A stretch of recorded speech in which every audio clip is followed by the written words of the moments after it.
네, 우리 말씀 보겠습니다. 사도행전 10장 1절에서 8절까지 말씀이에요.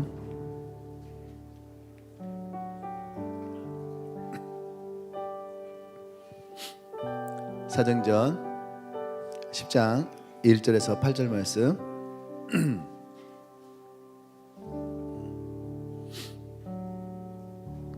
우리 한 절씩 돌아가면서 같이 말씀 읽도록 하겠습니다. 10장 1절 8절. 가이사랴에 고넬료라 하는 사람이 있으니 이달리아 부데라 하는 군대의 백부장이라.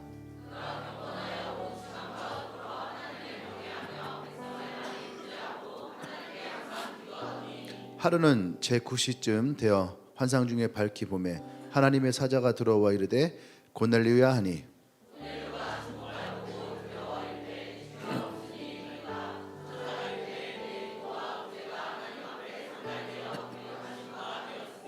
내가 지금 하나님 사람들을 요바에 보내어 베드로라 하는 시몬을 청하라.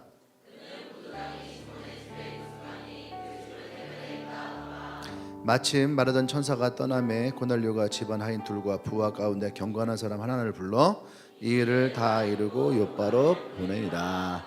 아멘. 같이 말씀 제목 읽어볼까요? 시작. 아멘.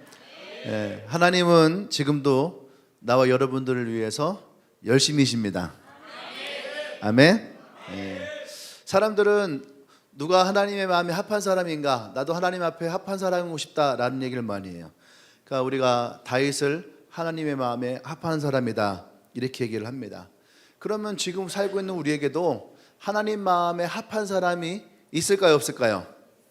있겠죠. 어떤 사람들이 하나님 마음에 합한 사람일까요? 네. 왜 말이 없을까요? 하나님을 기쁘시게 하는 사람이 하나님 마음에 합한 사람이겠죠. 아멘. 그럼 하나님을 기쁘시게 한 사람은 어떤 사람이냐? 그럼 우리는 이 성경이 구약과 신약을 통해서 하나님이 우리에게 주시는 이 메시지가 어떤 것인지를 본다면 하나님을 기쁘시게 한 사람이 어떤 사람인지를 우리는 알게 될 거예요. 하나님은 구약의 말씀을 통해서 끊임없이 이스라엘 백성들을 구원하시길 원했어요. 그래서 하나님은 이 구약을 통해서 이스라엘 백성들을 향한 하나님의 사랑과 또 은혜를 베푸셨죠. 그리고 또 나와 여러분들을 구원하시기 위해서 예수 그리스도를 이 땅에 보내셨고 그분을 통해서 십자가의 사랑을 통해 또한 우리를 구원하기 원하셨죠. 아멘. 그리고 마태복음 28장 20절에서 19절과 20절에서 우리에게 땅 끝까지 이뤄서 복음을 전하고 그 복음을 전한 자들에게 내가 너희와 함께 하겠다라고 하는 하나님의 은혜를 우리에게 주셨죠. 이것은 뭐냐 하면 하나님은 하나님 되심을 세상 가운데 선포하고 알리는 것을 기뻐하신다는 거죠. 그의 말씀이 들려지는 곳에서 하나님의 구원의 사역이 일어나는 것을 하나님은 기뻐하십니다. 아멘. 지금도 이 구원의 사역은 특정한 지역이나 특정한 사람들에게만 일어나는 것이 아니라 이 땅에 있는 모든 사람들 가운데 어느 곳에서든지 이 복음의 사역이 일어나고 있음을 우리는 알고 있죠. 아멘. 이것이 하나님이 우리를 향한 열심이라는 거예요. 구약에서는 구약대로 하나님이 열심히 있으셨고 신약에서는 신약대로 또 지금 우리가 살고 있는 이 시대에도 하나님의 열심은 지금도 우리 가운데에 이루어지는 줄 믿습니다. 아멘. 그래서 이 하나님의 열심이 어떤 것인가에 대해서 우리는 오늘 이 고넬료를 통해서 좀 더 보기를 원해요. 아멘. 이 고넬료라고 하는 이 한 사람을 통해서 하나님이 어떻게 일하시는가, 그 일하심이 나와 여러분들에게도 또 여러분의 가정에도 동일하게 일어나기를 원해요. 아멘. 이 고넬료라는 사람은 오늘 성경에 나오는 것처럼 가이사랴에 있는 로마 군대의 백부장이에요. 이 사람은 로마의 혈통, 진골이죠, 진골. 네, 로마의 진골이에요. 그리고 이 사람은 로마로부터 파송되어져서 가이사랴의 수비를 총 책임지고 있던 사람이었어요. 그런데 로마의 사람이었음에도 불구하고 로마 사람과 다르게 유대인들을 향한 열린 마음도 가지고 있었어요. 그래서 오늘 성경에 보면은 이 고넬료라는 사람이 어떤 사람인지를 먼저 소개하는데, 첫 번째는 고넬료는 로마 군인이었지만 하나님을 믿는 사람이었다는 거죠. 아멘. 네, 2절 말씀 보면은 그는 경건하여 온 집안과 더불어 하나님을 경외하며, 이렇게 얘기하고 있어요. 어떻게 하나님을 믿었는지는 나와 있지는 않아요. 하지만 그는 하나님을 경외하고 섬기는 사람이었다라고 얘기를 해요. 두 번째는 고넬료는 기도에 힘쓰는 사람이었다. 2절 하반절에 보면 하나님께 항상 기도하더니, 또 천사가 와서 너의 기도가 하나님 앞에 상달되었다 라고 얘기하는 걸 봐서 이 고넬료는 기도에 열심인 사람이었다. 아멘. 여러분, 기도 열심히 해야지 돼요. 그래야지 하나님 앞에 이 기도가 상달됩니다. 아멘. 또 이 기도가 상달되었고 기도가 응답되어질 때에 기도에 힘쓴 사람이었던 이 고넬료에게 성경은 하나님의 음성이 찾아왔고 하나님의 응답이 찾아왔다라고 얘기를 해요. 그래서 하나님의 인도하심을 받게 되어집니다. 아멘. 여러분, 기도하셔야지 또 하나님 인도하심이 있어요. 옆 사람에게 기도 열심히 합시다. 기도는 우리에게 여러 가지를 정말 하나님의 은혜를 알게 하는 놀라운 통로예요. 세 번째, 그는 말씀에 보면은 백성을 많이 구제하고 그래요. 많이 구제하고 선행에 힘썼다라고 하는 거죠. 구제에 힘썼다. 분명히 신민 통치를 하고 있는 곳에 와 있지만 로마 사람으로서 그들을 불쌍히 여기고 또 그들을 향해서 선행을 베푼 사람이었어요. 그러니까 이 사람은 유대인으로부터도 인정을 받는 사람이었죠. 네 번째, 그는 집안에 복음을 전하는 사람이었더라. 아멘. 오늘 성경에서도 온 집안과 더불어 하나님 앞에 경건한 사람이었다라고 얘기를 했고, 또 후에 베드로를 초청했을 때에 그는 온 집안 사람들과 자기의 친구들까지 함께 불러서 하나님의 은혜를 나눌 정도로 이 사람은 이 복음을 이 집안 가운데에 나누고 전하기를 원했던 그런 사람이었다라고 하는 거예요.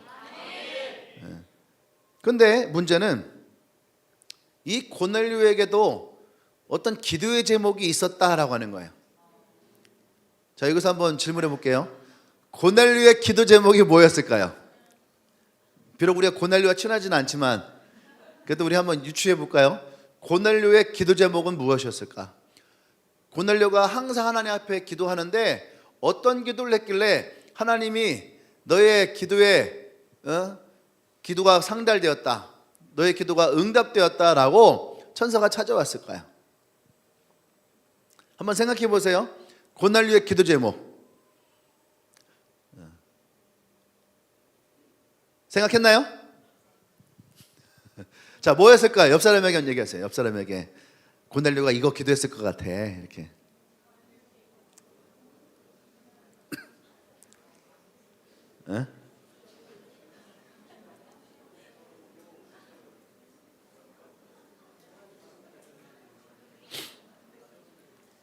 자, 잡담하지 말고 기도 제목 나눴더니 뭐 간증 나누는 것도 아니고. 제가 말씀 준비하면서 생각을 해봤어요. 고넬료가 하나님 앞에 항상 기도했는데 어떤 기도를 했길래 하나님이 그 기도가 응답되었다라고 하고 찾아왔을까? 제가 그 문제를 가지고 한 고민 쭉 해봤어요. 어떤 기도 제목이었을까? 그건 좀 이따 얘기할까요?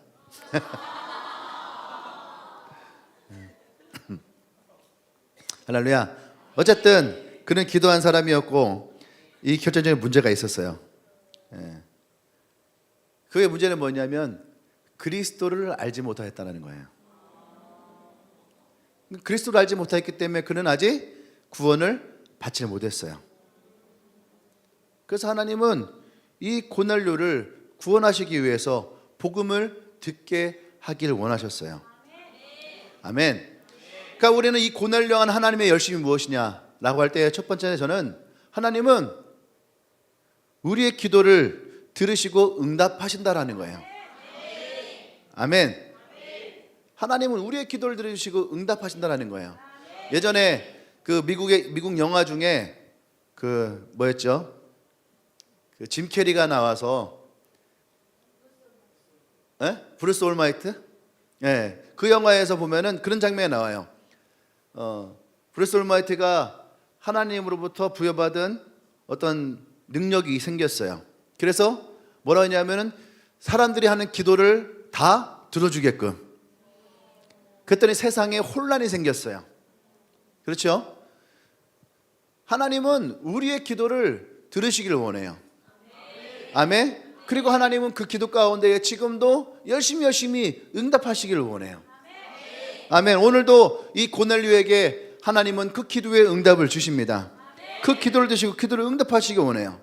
이 고넬료가 기도했던 것, 저는 이 고넬료가 기도했던 것을 어디서 봤냐면은 니고데모를 통해서 이 기도 제목을 한번 찾아봤어요. 고넬료가 어떻게 하나님을 믿었을까? 고넬료가 믿었던 하나님은 모세의 율법을 가지고, 하나님 만드신 모세의 오경의 율법을 가지고 하나님을 알았을 거예요. 하나님이 얼마나 위대하신 분인지, 하나님 이 땅 가운데 어떤 일을 행하셨는지. 그래서 그 말씀이 찾아왔을 거죠. 근데 이 말씀을 배우면 배울수록 남는 건 뭐였냐면 율법이었어요. 율법이 그 가운데 남고, 그 율법 안에서 있다 보니까 동일하게 니고데모도 똑같은 고민을 찾아왔어요. 그러면 내가 어떻게 영생을 얻을 수 있을까? 어떻게 그럼 내가 구원을 얻을 수 있을까? 율법 학자였던 니고데모도 해결하지 못했던 문제였어요. 그래서 밤늦게 예수님을 찾아와서 내가 어떻게 해야지 영생을 얻을 수 있습니까? 라고 하는 이 질문을 통해서 예수님은 니고데모에게 네가 물과 성령으로 거듭나야 한다. 할렐루야. 아멘. 이 말씀을 했던 것을 기억하세요. 아마 이 고넬료도 이러한 문제 가운데 봉착하지 않았을까 생각을 해요. 그러면 내가 어떻게 구원을 얻을 수 있을까? 그럼 내가 어떻게 영생을 얻고 그 하나님 나라에 들어갈 수 있을까? 라고 하는 이 고민을 가지고 하나님께 구했을 거예요. 다시 말해서 고넬료는 온전한 복음을 듣지 못하였다라는 거죠. 그래서 그의 기도가 응답되었어요. 그래서 하나님은 이 고넬료에게 베드로라는 사람을 소개하죠. 너의 기도가 응답되었고 요빠에 가면 베드로라는 사람이 있는데 그를 초청을 해라. 그리고 너가 가지고 있었던 그 신앙의 문제들, 신앙의 어려움들, 너의 신앙의 그 고민들을 내가 베드로를 통해서 너에게 알게 할 것이다. 할렐루야. 성령으로 거듭나야 된다라고 하셨던 그 예수님의 말씀이 이 고넬료의 집에도 동일하게 일어나는 걸 보십시오. 베드로가 찾아왔어요. 그리고 그게 기도할 때에 오순절날에 마가의 다락방에 있었던 놀라운 성령의 역사가 이 고넬료의 집에도 동일하게 일어나는 것을 볼 수 있어요. 그것은 고넬료가 하나님께 기도했던 기도의 응답이었다라고 하는 거예요. 하나님의 구원의 역사가 이 고넬료의 집 가운데에 임하였던 것들을 우리는 볼 수 있는 거죠. 할렐루야. 여러분, 우리의 기도는 결코 그냥 한 번 하고 없어지는 것이 아니에요. 우리가 기도할 때 하나님 그것을 들으십니다. 그리고 우리 기도 가운데 하나님 신실하게 일하기를 원하세요. 하나님은 기도 가운데 응답하시길 원하십니다. 할렐루야. 여러분의 기도는 결코 하나도 땅에 떨어지지 않아요. 여러분의 기도를 하나님은 지금도 응답하시길 원하고, 지금도 여러분의 기도 가운데에 여러분을 초청하고 부르신 줄 믿습니다. 아멘. 두 번째, 하나님이 고넬료 가운데 하셨던 열심이 뭐냐면, 하나님은 그래서 이 기도를 들으시고 준비되어진 자를 하나님은 보내셨다라는 거예요. 아멘. 하나님은 우리의 기도 가운데 신실하게 응답하시기 위해서 하나님은 이 고넬료 향해서 준비되어진 사람을 보냈다는 거예요. 하나님의 복음을 전달할 수 있는 곳에 하나님의 사람이 준비되어 있는 것을 믿으시길 바라요. 성경을 보세요. 성경을 보면은 사도행전 4장에 5명의 남편과 이별을 하고 6번의 남자를 만나서 살고 있는 아주 불쌍한 여인이 있었어요. 그 여인을 향해서 예수님은 찾아가셨죠. 예수님은 이 여인을 만나기 원하셨고, 이 여인에게 진정한 복음이 무엇인지를 이 여인에게 깨닫게 하셨어요. 사도행전 8장에 가면은 에디오피아 내시를 구하는 그 일에 하나님은 필립을 준비해 놓으셨어요. 또 9장에 가면은 사울을 구원하시기 위해서 예수님은 이 사울을 찾아가시죠. 그리고 아나니아를 통해서 담에색에서 이 사울에게 진정한 하나님의 만남이 어떤 것인지 예수 그리스도의 엔카운터를 하게 나누셨죠. 그리고 오늘 10장에 보면은 하나님은 고넬료를 기도를 들으시고 베드로를 보내세요. 그리고 준비되어진 이 베드로를 통해서 하나님은 이 고넬료와 그의 집안을 하나님은 복음으로 역사하신 것을 볼 수 있어요. 아멘. 오늘 나와 여러분을 보세요. 여러분은 어떻게 하나님을 만났을까요? 하나님은 구원의 사역 가운데 항상 사람을 준비하고 계세요. 아멘. 그리고 그 사람을 보내시는 거죠. 여러분 생각해 보세요. 베드로는 요빠라는 곳에 있었어요. 근데 고넬료는 가이사라에 있었어요. 이 두 곳의 거리는 약 50km예요. 지금이야 뭐 차를 타면 1시간이면 갈 수 있는 거리지만 이 50km의 거리는 그때 당시에 걸어서 하루에 갈 수 없는 길이에요. 그런데 고넬료는 하나님의 음성이 그에게 찾아왔을 때에 그 즉시로 순종하여서 곧바로 자신의 하인과 자신의 충직한 부하를 보냈다라고 하는 거죠. 아멘. 여기에서 우리는 고넬료가 얼마나 하나님 앞에 순종한 사람인가를 봐요. 여러분 진정 우리가 하나님 앞에 기도하는 자들이라면 반드시 그 기도하는 사람들에게는 따르는 것이 뭐냐면 순종이에요. 사람들은 기도를 해요. 하지만 그 기도에 순종하고자 하는 마음까지 있는지는 모르겠어요. 하지만 우리가 기도했다면 우리는 그 기도에 순종할 준비가 되어 있어야 돼요. 여러분 만약에 누군가를 구원하기 원했다면 하나님은 여러분을 보내시길 원할 거예요. 여러분이 헌신하기를 원하고 어쩌면 우리의 희생도 있어야 될 거예요. 왜 그래요? 그것이 우리의 기도의 응답이에요. 고넬료는 이 기도의 응답을 바로 순종했다는 거죠. 또 베드로를 보세요. 베드로는 이 50km 떨어진 곳 가운데에 하나님은 고넬료에게 얘기하는 순간 또 베드로에게도 동일하게 말씀하셨죠. 하늘로부터 보자기가 내려가고 그 안에는 여러 종류의 짐승들이 들어있었어요. 근데 베드로는 그 짐승들을 보면서 뭐라 하냐면은 성경에 뭐라 하겠냐면은 이것은 나에게 깨끗하지 않다, 거룩하지 않다, 속되고 깨끗하지 않은 것은 나는 먹지 않겠다라고 얘기를 해요. 근데 하나님은 계속해서 베드로에게 뭐라냐면 먹어라, 내가 너를 위해 준비했다, 먹어라, 내가 너를 위해 준비했다, 먹어라. 그러고 나서 이 베드로를 부른 사람들이 도착을 합니다. 그리고 고넬료라는 사람이 당신을 초청했습니다 라고 할 때에 베드로는 깨닫게 되어지는 거죠. 왜 하나님이 나에게 이 환상을 보이셨는가? 왜 나에게 이 환상을 보이셨는가? 여러분 우리는 조금 더 이 그림을 확대할 필요가 있어요. 단지 고넬료와 그의 가정을 구원하시기 위해서 하나님은 베드로를 보내셨다라고 하는 이 10장에서 이야기를 끝내면 안 되는 거죠. 좀 더 그림을 넓혀야지 돼요. 이 사건과 함께 무엇이 있었냐면은 10장에서 사도 바울이 하나님을 예수 그리스도를 만나면서 이제 복음의 사람이 되어지죠. 아멘? 근데 문제는 뭐냐 하면 이방인들에게 복음을 전하기 시작하는 거예요.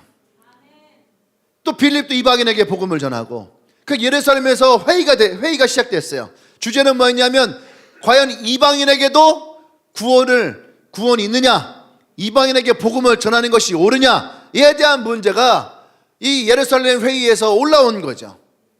근데 베드로는 이 예루살렘 회의를 가기 전에 어딜 들리냐면 고넬료의 집에 들린 거예요. 이 고넬료의 집에 들려서 이 고넬료에게 기도할 때에 오순절에 마가다락방에 2차 제들에게 임하였던 성령의 역사가 고넬료의 집, 이방인의 집에도 동일하게 임하는 것을 봐요. 할렐루야. 그들에게도 하나님의 구원이 임함을 보게 되어지는 거죠. 아멘. 그래서 예루살렘에서 회의를 하게 됐어요. 야, 이 복음이 이 이방인에게 전하는 게 옳으냐? 안 된다. 이 복음은 오직 유대인에게만 전해져야 된다. 사마리아에서도 안 된다. 오직 유대인의 혈통, 유대인만 이 복음을 전해야 된다라고 하는 이 사람들, 이전까지 베드로도 오직 유대인에게만 이 복음을 전했다는 거죠. 근데 하나님은 이 복음을 깨트렸어요.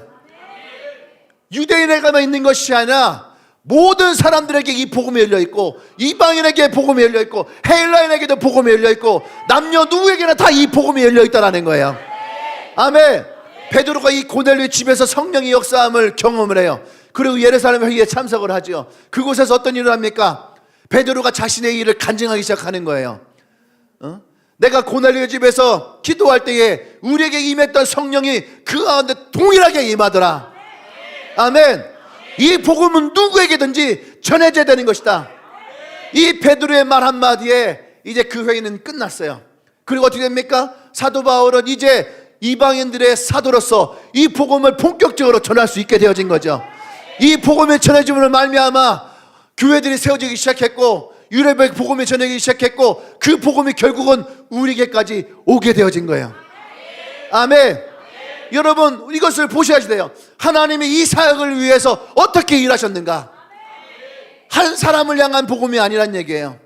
이 복음은 베드로를 통해서 이 땅에 전해져야 될 이 복음을 깨닫게 하시고, 아멘. 여러분, 이것이 하나님이 우리를 향한 열심인 것을 여러분이 깨닫기를 원해요. 아멘. 그래서 하나님은 이 복음을 위해서, 구원을 시키기 위해서 우리의 주변에 하나님의 사람을 두세요. 아멘.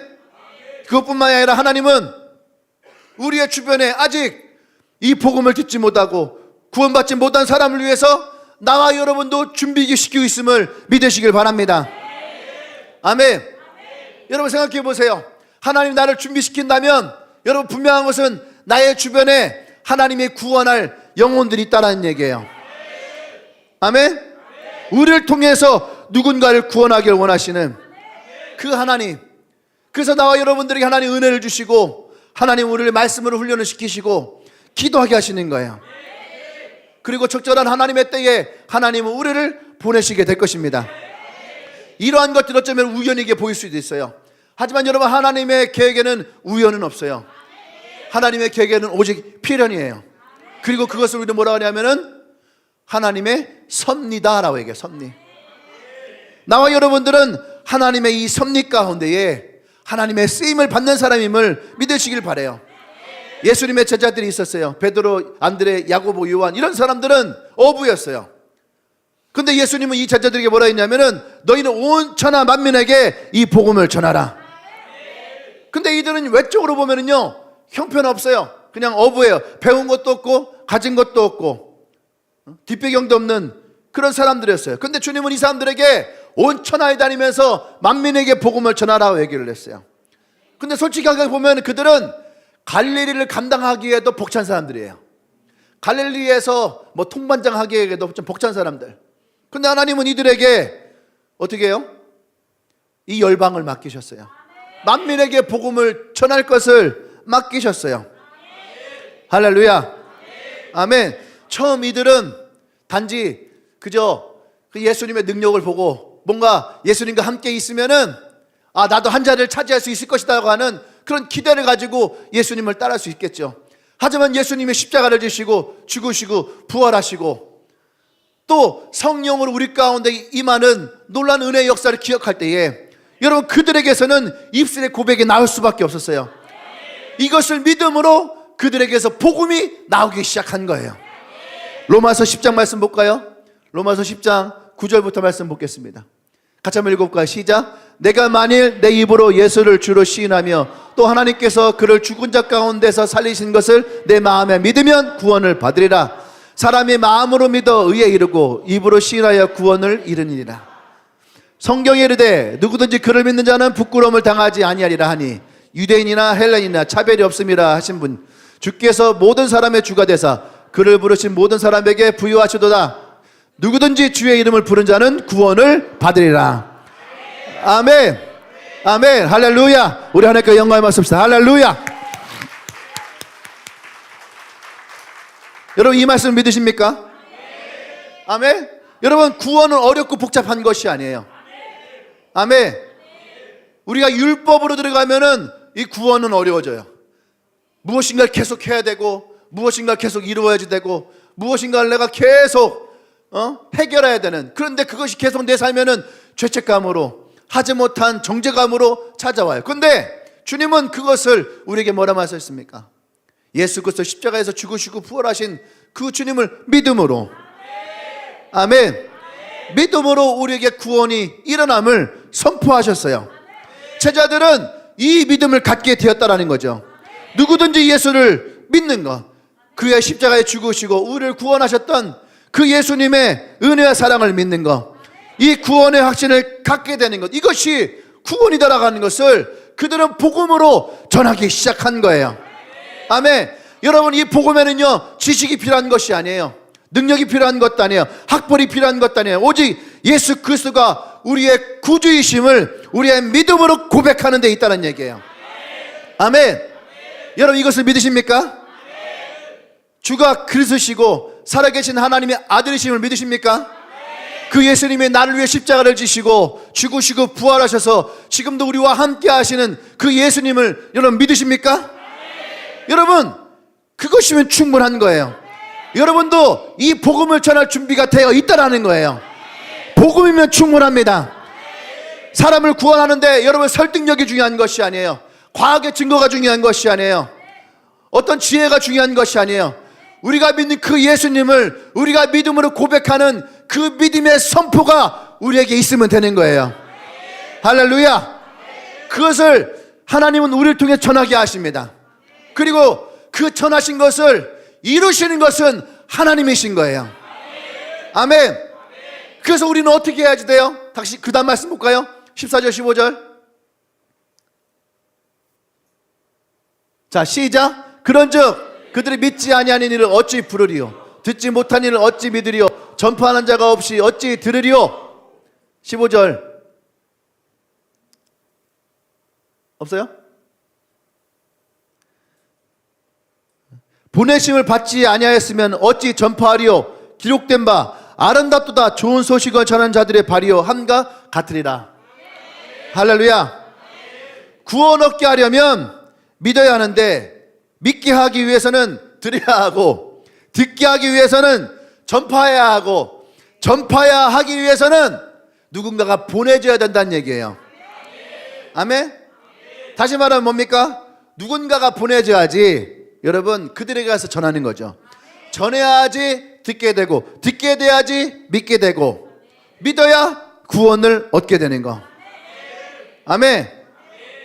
그래서 나와 여러분들은 이것을 전하기 위해서 보냄을 받은다는 얘기예요. 아멘. 그래서 우리가 직접 찾아가서 이 보냄을 받아서 누군가에게 이 복음을 전할 때에 우리는 그것을 전도라고 하는 거죠. 또 우리가 누군가를 보낼 때 그것을 선교라고 하는 거예요. 아멘. 나는 여러분들이 이런 하나님의 열심에, 하나님의 이 섭리 가운데에 여러분들이 쓰임을 받기를 원합니다. 아멘. 하나님 지금도 이 일을 위해서 우리를 사용하기를 원하세요. 아멘. 여러분 생각해 보세요. 나와 여러분들은 어떻게 예수를 믿게 되었을까? 나와 여러분들은 어떻게 하나님을 믿게 되었을까? 누군가가 하나님이 여러분을 위한 계획을 준비해 놓으셨어요. 누군가 하나님이 여러분에게 보내셨어요. 그들을 통해서 우리는 복음을 듣게 되었고, 이 복음으로 인하여서 우리는 예수님을 믿게 되었고, 믿음으로 말미암아 우리는 구원 얻은 자가 되었어요. 아멘. 근데 여러분 이 복음이 나에게서만 머물러 있다면 여러분 이 복음은 그것으로 끝나는 거죠. 제가 금요일날인가도 얘기했지만 700년 된 신라시대의 쌀이 여러분 주먹만큼이 지금도 살아있어서 이 쌀을 가지고 그 모를 만들면은 모가 되고 심으면은 이 모내기를 할 수 있다라고 하는, 그래요. 근데 여러분 생각해 보세요. 700년 동안 살아 있었어요. 700년 동안 살아 있었지만은 여러분 700년 동안 그 쌀들은 주먹만큼밖에 있지 않았어요. 근데 성경은 우리에게 뭐랍니까? 한 알의 밀알이 땅에 떨어져 썩어야지, 그래야지 그곳에서 생명이 나오는 거예요. 생명이 또 다른 생명을 낳고, 아멘. 한 알의 씨가 떨어질 때에 그 씨는 벼가 30배, 60배, 100배의 열매를 맺는 것처럼, 근데 그 씨 하나가 그대로 있으면 이 씨는 살아있다 할지라도 여러분 그 씨 하나의 역할밖에 감당할 수가 없는 거예요. 우리에게 이 복음이 왔다면 여러분 이 복음이 내게서 너무 좋아요. 이 복음이 내 안에 살아있어요. 하지만 이 복음이 여전히 내 안에만 있다면 여러분 그 복음은 나 하나를 끝나버리는 거예요. 내가 죽으면 끝나버리는 거예요. 근데 하나님은 오늘 성경을 보세요. 고넬료가 기도했지만 하나님은 베드로를 보내셨을 때에 고넬료는 어떻게 했어요? 자신에 있는 집안에 있던 모든 사람들, 아멘. 집안의 모든 사람들은 그의 종 하인까지 다 포함되어 있는 거예요. 집안의 모든 사람들, 그리고 자신의 친구들을 모두 다 불렀어요. 왜 그랬을까요? 이 고넬료는 이 복음이 얼마나 귀하고 중요한 것인 줄 알고 있었던 거예요. 아멘. 이 역사의 기록에 보면은 성경에 나와 있지 않지만 이 여러분 사도 바울이 로마로 압송되어져 가요. 근데 그곳에 가서 감옥에 갇혔다가 그 다음에 가택연금을 당해요. 집이 조그만한 집이 있는데 거기에 갇혀 있는 거죠. 마치 우리나라로 얘기하면은 유배지에 유배되어 있는 것처럼 그 집 밖에 나올 수가 없는 거예요. 근데 그 집에 가택연금돼 있었던 이 사도 바울에게 수많은 귀족들이 와서 복음을 들어요. 여러분 그게 가능했을까요? 어떻게 이 일이 가능했을까? 근데 지나온 역사를 보면 그게 누구 있었냐면은 고넬료가 있었다라는 거예요. 고넬료는 로마의 진골이에요. 뼈대에 있는 가문의 자식이에요. 그래서 이 고넬료가 그들에게 복음을 전했고 이 복음을 어떻게 해요? 그곳에 있었던 사도 바울을 통해서 이 복음을 듣기 시작하는 거예요. 그것이 314년 기독교가 로마의 국교화가 되어지는 시발점이 되어지는 거예요. 근데 그 기도가 누굴 통해서 났습니까? 고넬료가는 이 한 사람의 기도를 통해서. 할렐루야. 아멘. 한 사람이 순종함으로 많은 사람이 구원을 얻었던 것처럼 이 고넬료 한 사람이 기도하고 순종했을 때에 로마의 하나님의 놀라운 역사가 일어나게 되어지는 거예요. 결국 그 한 사람의 시로서 끝나지 않았다는 얘기예요. 그의 집안과 또 그의 친구들의 집안과 결국은 그의 나라까지도 이 복음이 일어나게 되어지는 거예요. 여러분 이 말씀 믿으시길 바랍니다. 혹시 여러분들 가운데에 여러분 자신만 여러분 집에서 믿는 사람이 있다면 나는 여러분들이 이 시대의 고넬료가 되길 원해요. 주 예수를 믿으라. 그러면 너와 내 집이 구원을 얻으리라. 할렐루야. 할렐루야. 이 말씀이 여러분의 말씀이 되어지길 원합니다. 이 말씀이 오늘도 살아있는 하나님의 역사가 여러분의 가정 가운데 있기를 원해요. 아멘. 우리는 보냄을 받아야 되는 거예요. 여러분의 가정으로, 여러분의 직장으로, 여러분의 캠퍼스로, 여러분의 친구들에게, 여러분이 있는 곳으로 우리는 이 복음을 가지고 보냄을 받아야지 돼요. 그곳에서 썩어져야지 되고 그곳에서 죽어져야 되는 거예요. 그래야지 그 안에 진짜 살아있는 이 복음이 일어나는 거죠. 그 가운데서 30배, 60배, 100배의 하나님의 기쁨의 열매들을 우리가 맺을 수가 있는 거예요. 할렐루야. 아멘. 나는 여러분들이 이런 하나님의 섭리 가운데에 사용되어지는 그런 하나님의 자녀들이 되기를 원해요. 아멘. 마지막 세 번째로 하나님의 지금 열심은 또 성령을 우리에게 부어주셔서 성령의 은혜를 주심으로 하나님은 지금도 우리 가운데 그 열심을 보이고 계세요. 아멘. 베드로가 하나님의 말씀을 전할 때에 여러분 그곳에 고넬료 한 사람만이 이 복음을 듣지 않았어요. 그곳에 있던 모든 가족과 함께 했던 모든 사람들에게 성령의 은혜가 일어나기 시작했다는 얘기예요. 아멘. 성령이 그들 가운데 임할 때에 그들에게 구원이 임하였어요. 그들이 믿음을 가지고 선포하기 시작을 했어요. 아멘. 사도행전 10장 44절 이렇게 되어 있습니다. 베드로가 이 말을 할 때에 성령이 말씀을 듣는 모든 사람들에게 내려오느니. 할렐루야. 다시 한번 읽어볼까요? 시작. 베드로가 이 말을 할 때에 성령이 말씀 듣는 모든 사람에게 내려오시니. 할렐루야. 아멘. 이것이 복음의 역사예요. 아멘. 베드로는 이것을 경험했던 사람이에요. 성령이 그 가운데 임할 때에 베드로는 문을 열고 나갔어요. 그리고 그들에게 복음을 전하였어요. 그 땅에 있는 사람들이 복음을 전할 때에 이 복음이 3,000명의 사람들의 마음에 역사했어요. 할렐루야. 이것이 복음의 역사예요. 이것이 성령의 역사예요. 여러분 복음은 내 능력에 있지 않아요. 나의 지혜에 있지 않아요. 누구보다 똑똑하였고 누구보다도 지식이 있던 사람이었고 누구보다 지혜로웠던 사도 바울이 뭐라 합니까? 전도는 말의 아름다움에 있지 않는다 했어요.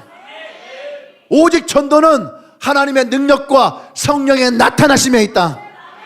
아멘. 내가 어떤 말을 하냐가 중요한 것이 아니에요.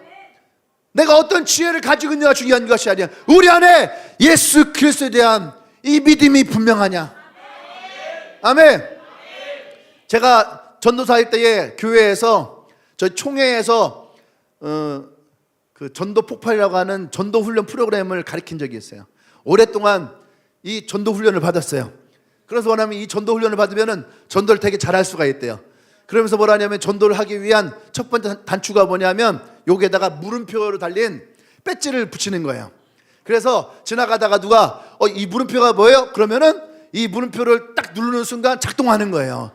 아, 이 물음표가 말입니다 하면서 딱 나오는 거, 싹 나오는. 근데 아무리 다녀도 아무도 이 물음표를 묻지 않아요. 그것도 한 사람도, 우리 엄마도 묻지 않고 아빠도 묻지 않고 그것도 한 사람도 묻지 않아. 우리끼리 목회자들끼리 앉아서 서로 눌러. 서로 이 물음표가 뭐예요? 아, 이 물음표가 말입니까? 하고 전사들끼리, 목사들끼리 서로 얘기를 해요.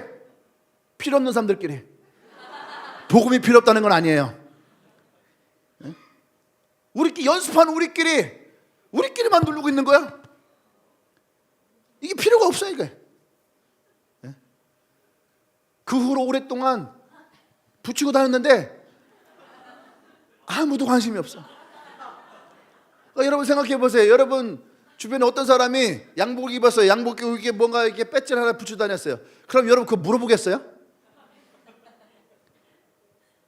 이게 이 전도의 시발점이 잘못된 거예요. 근데 신기하죠? 예수를 안 믿었던 친구가 교회 왔어요. 근데 왔는데 교회가 재밌어. 좋아. 그러더니 다음 주에 친구 데리고 와. 너 어떻게 하냐 했더니 그 친구가 가자해서 왔어요. 물음표가 필요 없어. 어떤 친구가 또 왔어. 넌 어떻게 하니? 그러니까 이 친구가 원래 되게 좀 이렇게 상태가 안 좋았던 친구인데 교회를 다니던 애가 되게 착해졌어. 그래서 어떻게 착해졌는데 그게 궁금해서 왔대. 여러분, 복음은 내 능력이 있지 않아요. 내가 말을 얼마나 잘할까? 여러분, 그거에 있지 않아요. 사단은 어쩌면 우리를 계속 속여요. 내가 움직이지 못하도록, 내가 이 복음의 사람이 되지 못하도록. 너가 그렇게 얘기할 때 저 사람이 싫어할 거야. 너가 그렇게 얘기하면 저 사람이 힘들어할 거야. 이렇게 얘기하면 저 사람과 거리가 멀어지게 될 거야. 그래서 우리로 하여금 보세요. 학교에서 식사기도 하는 것조차도 힘들어하고, 직장에서 식사기도 하는 것, 내가 교회 다니는 것도 힘들어하고 어려워요. 유기성 목사님이 썼던 책 중에 그런 내용이 하나가 있어요. 교회에 새로운 청년이 왔는데 이 청년이 새벽 기도도 오고 주일 예배도 오고 수요 예배도 오고 금요철에도 오고 주일학교도 하고 성가대도 하고. 그러니까 왜 와 했어요? 교회에서 이렇게 성실하게 열심히 하는 사람 드물잖아. 옆 사람에게 물어보세요. 넌 얼마나 교회에 헌신하고 있니? 넌 무엇을 하고 있니? 무엇을 하고 있어요? 그러니까 이 교회에 너무나 빠르게 권사님들이 입을 통해서, 여러분 권사님들 가만 내버려두지 않아요. 그런 사람들. 권사님들은요, 이 안테나가 기가 막혀요. 어디 교회에 누가 괜찮은 남자 하나가 딱 있다 하면은 남자가 귀한가 봐요. 어쨌든 그래서 권사님들이 유기성 목사님한테 이런 영재 없다고, 요즘에 이런 영재 없다고 그러더라는 거죠. 그래서 목사님이 신방을 한번 찾아갔다는 거예요. 신방을 찾아가서 이런 얘기를 했어요. 했더니 그 형제가 뭐냐면 자기는 회사에서 교회 단다는 말을 안 한다는 거예요. 그리고 회사에서는 사람들과 같이 있으면 식사 기도도 안 한대. 왜 그래요? 했더니 그렇게 하면 회사에서 찍히거나 혹은 관계가 멀어지거나, 사람들이 교회 다니는 걸 싫어해서 자기는 회사에서는 교회 다니는 걸 밝히지 않는다는 거죠. 그래서 목사님 뭐라고 하시냐면은, 과연 이 사람이 정말로 하나님 앞에 신실한 사람이냐, 정말로 이 사람이 권사님들이 얘기했던 것처럼 믿음의 사람이냐. 사도 바울은 이것을 정확하게 얘기를 해요. 경건의 모양은 있으나 경건의 능력은 없다.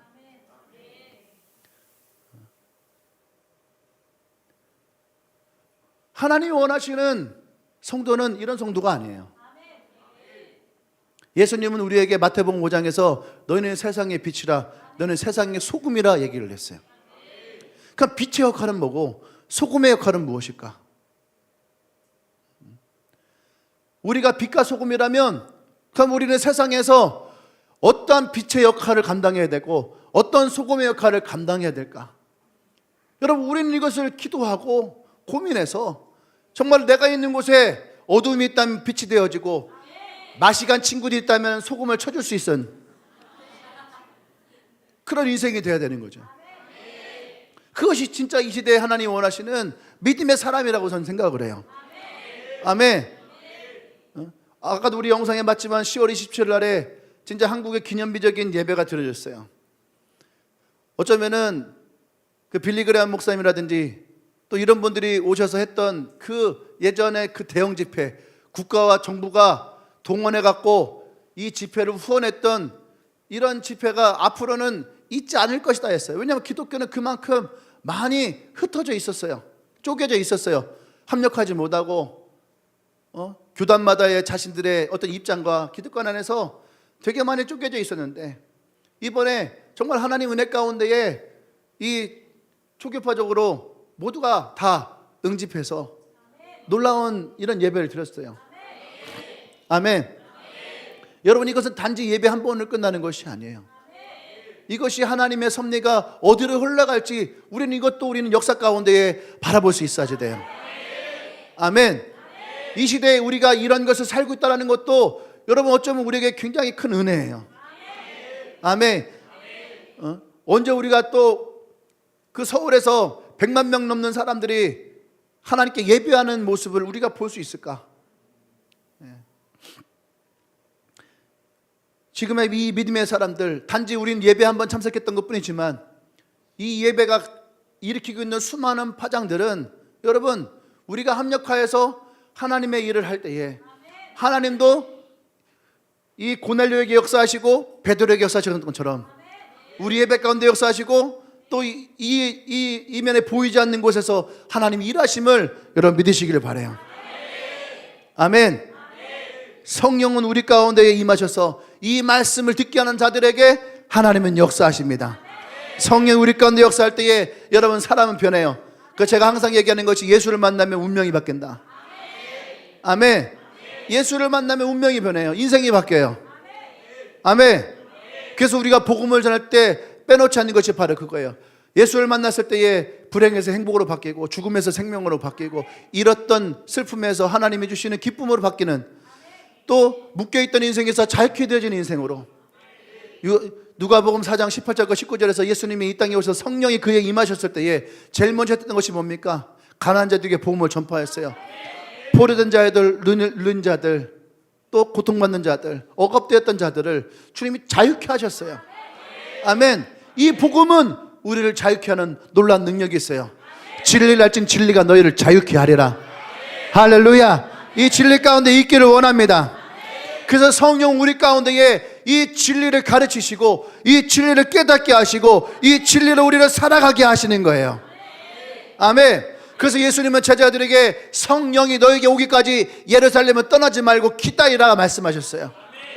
아멘. 이 성령은 하나님의 영이에요. 예수님이 죽으시고 부활하셔서 그리스도가 성령으로 우리 가운데 임하셨고 이 성령은 지금도 우리 안에서 함께 하시는 분이십니다. 아멘. 지금도 우리 안에서 성령은 깨닫게 하셔서 우리에게 부여하시는 하나님의 일을 감당케 하세요. 성령이 하신 일을 몇 가지만 여러분들에게 가르쳐드릴게요. 첫 번째는 뭐냐면 성령은 우리로 하여금 예수 그리스도를 믿게 하십니다. 예수 그리스도가 누구인지를 우리에게 알게 하세요. 두 번째는 우리의 마음에 감동을 주셔서 우리가 하나님의 은혜를 받게 하세요. 세 번째는 우리는 예수 그리스도를 닮음으로 그의 성품을 우리 안에서 얻게 하십니다. 네 번째는 예수 십자가 은혜를 통해서 우리의 죄를 깨닫게 하시고 우리에게 진정한 자유를 주시는 분이에요. 다섯 번째는 우리가 성도의 삶을 살아갈 때에 우리를 진리 가운데 인도하시는 분이십니다. 그분이 성령 하나님이세요. 아멘. 이 성령 하나님은 단 한 사람만을 구원하는 것을 끝나지 않으십니다. 성령 하나님은 지금도 우리 각 사람 한 사람 한 사람 가운데 임하며 하나님은 예수 그리스도를 믿는 모든 사람들을 하나님은 구원 얻기 원하고 아직 이 복음을 전하지 않는 사람들에게도 이 복음을 전하기를 원해요. 할렐루야. 아멘. 그래서 우리는 성령 하나님을 구하고 성령의 은혜 가운데에 성령의 충만함을 우리는 구할 수 있어야 돼요.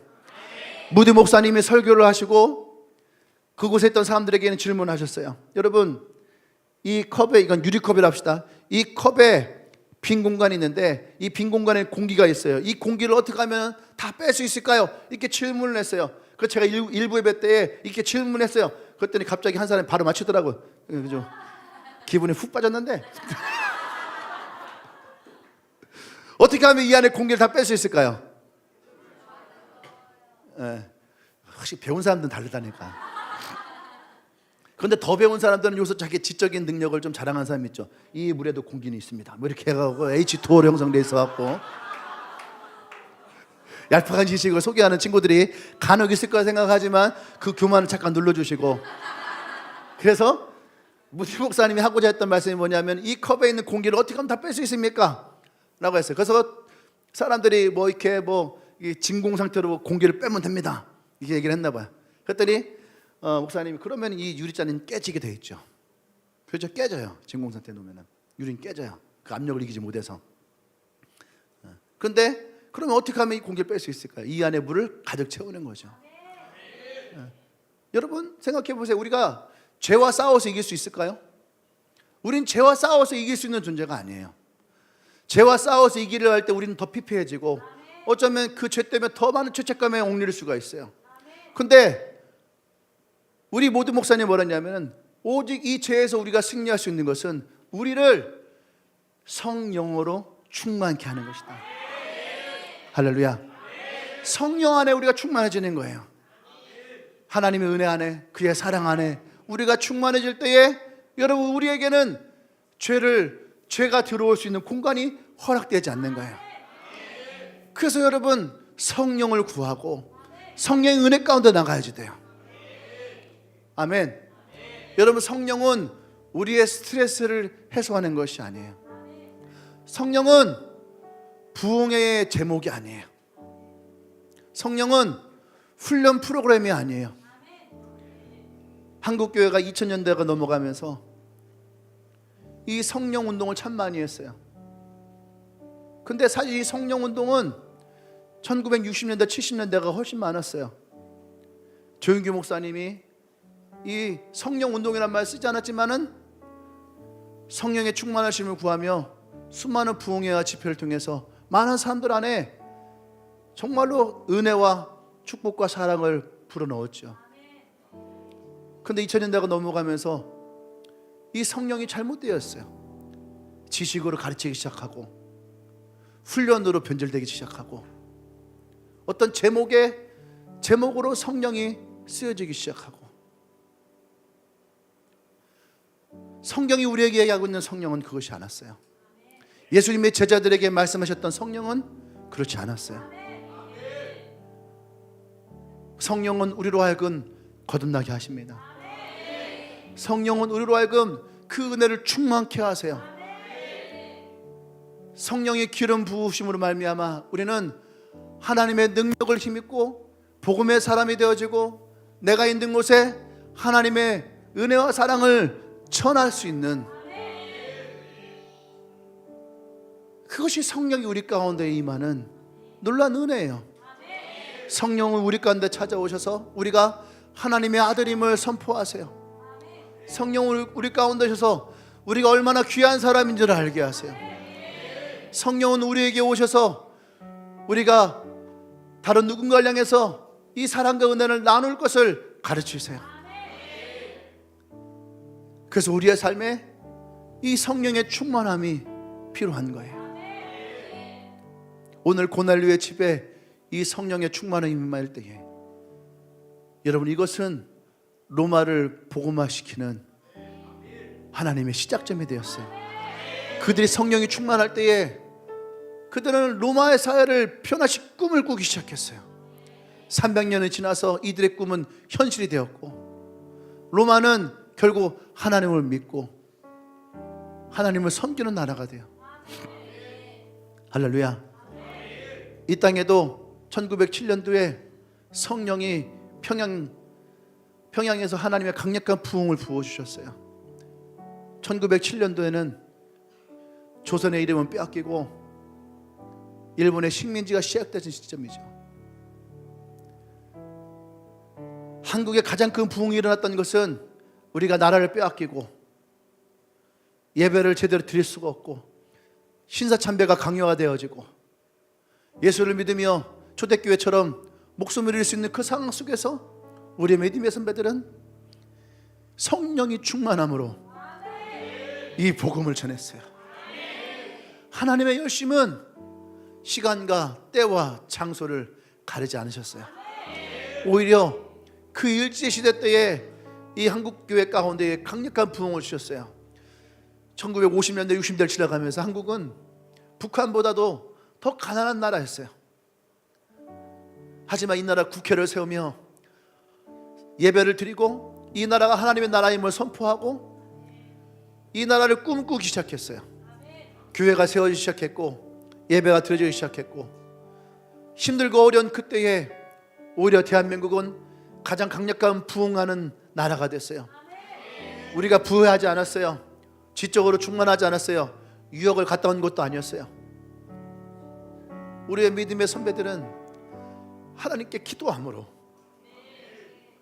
성경책 하나를 붙들고 그 말씀을 읽음으로 그 말씀에 순종하고 그 말씀을 따라 살기 위해서 누구보다도 몸부림을 쳤던 그 믿음의 선배들의 믿음의 유산이 지금의 한국교회를 세웠어요.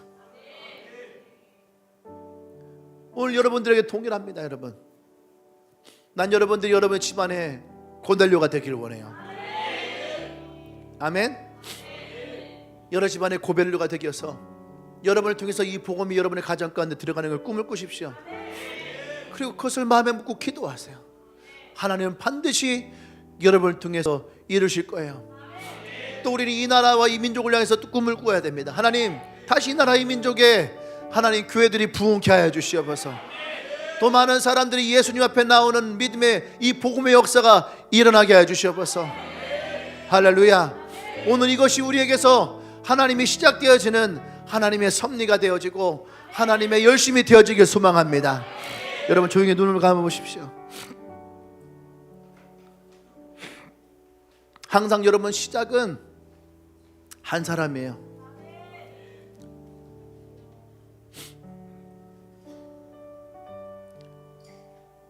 평양의 부흥운동이 일어날 때에 그 전에 이미 이 땅에는 언더우드 선교사, 토마스 선교사 같은 분들이 이 한국 땅, 알지도 못했던 조선 땅을 향해서 복음을 들고 찾아왔어요. 그 한 명이 있었기 때문에 복음의 씨앗이 뿌려지게 됐고 그들이 조선 땅을 향해서 꿈꿨던 꿈들이 불과 100년 채 되지기 전에 이 한국 땅은 그들과 같은 선교사들을 파송하는 놀라운 나라가 됐어요. 난 여러분과 함께 이 꿈을 꾸기를 원합니다. 다시 이 꿈을 꾸기를 원합니다. 하나님, 내가 나의 집에 고넬료가 되게 하여 주시옵소서. 내가 있는 곳에 고넬료가 되게 하여 주시옵소서. 내가 기도하고 구할 때 하나님 응답하여 주시옵소서. 성령의 역사를 부어 주시옵소서. 할렐루야. 우리 주여 한번 쭉 기도합니다. 주여.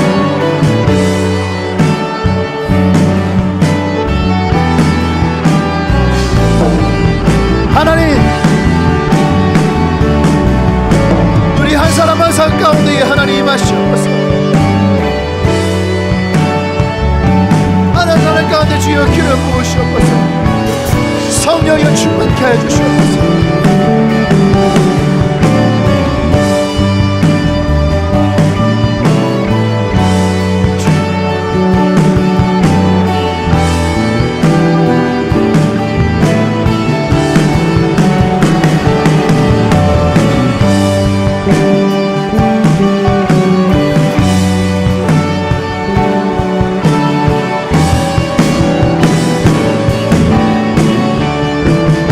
할렐루야. 우리 한 번 더 기도할 때에 여러분 분명한 것은 믿음은 들음에서 나요.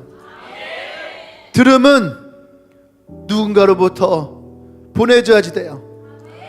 그 입을 통해서 복음이 나오고 이 복음이 그의 귀에 들려질 때에 그때의 믿음이 일어나고 하나님의 구원이 납니다. 오늘 이 시간 여러분 마음 가운데에 여러분들이 하나님이 보내신 곳이 어딘지를 한번 생각해 보세요.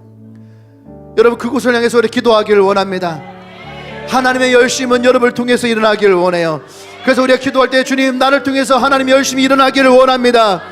하나님이 나를 보내신 곳 가운데 하나님의 역사 일어나기 원합니다.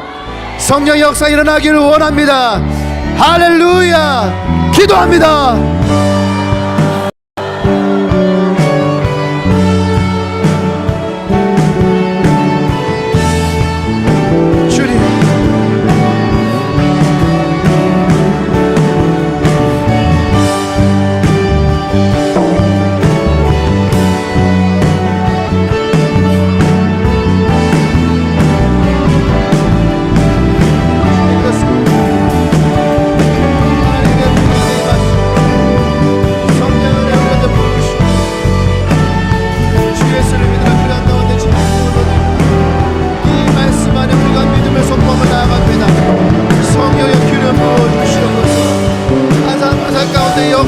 주시옵소서. 이 땅에 부었던 하나님의 부흥의 역사가 다시 대한민국 땅에 일어나기를 원합니다. 성령의 능력이 부으시고 교회들을 회복되게 하시고 교회들이 일어나게 하시고 하나님 안에서 믿음의 사람들이 일어날 수 있도록 성령님 역사여 주시옵소서.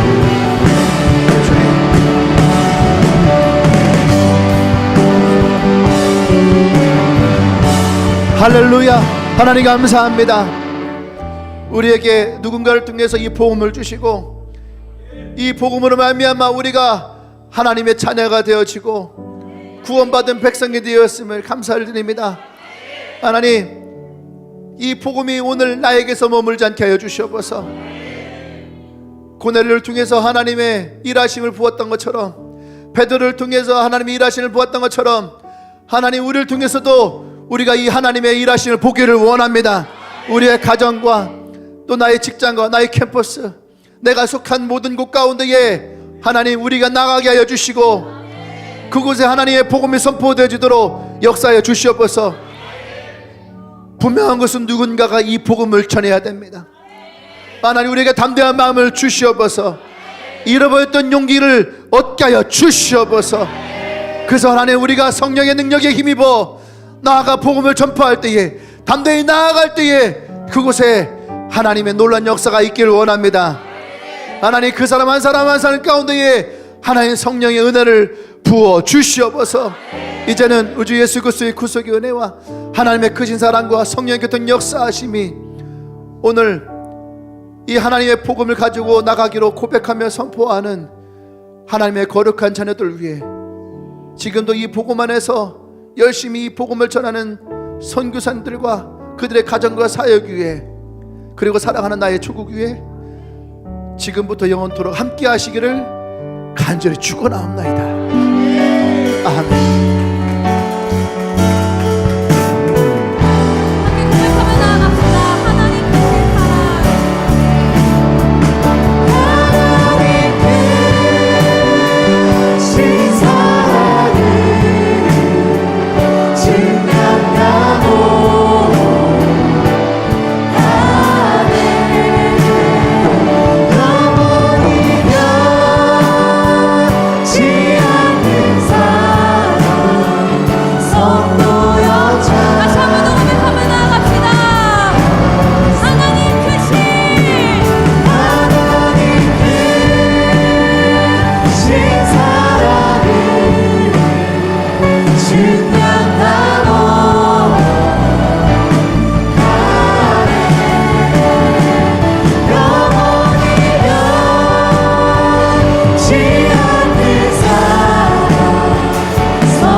할렐루야. 우리 하나님께 영광을 쏠읍시다. 할렐루야. 아멘. 아멘.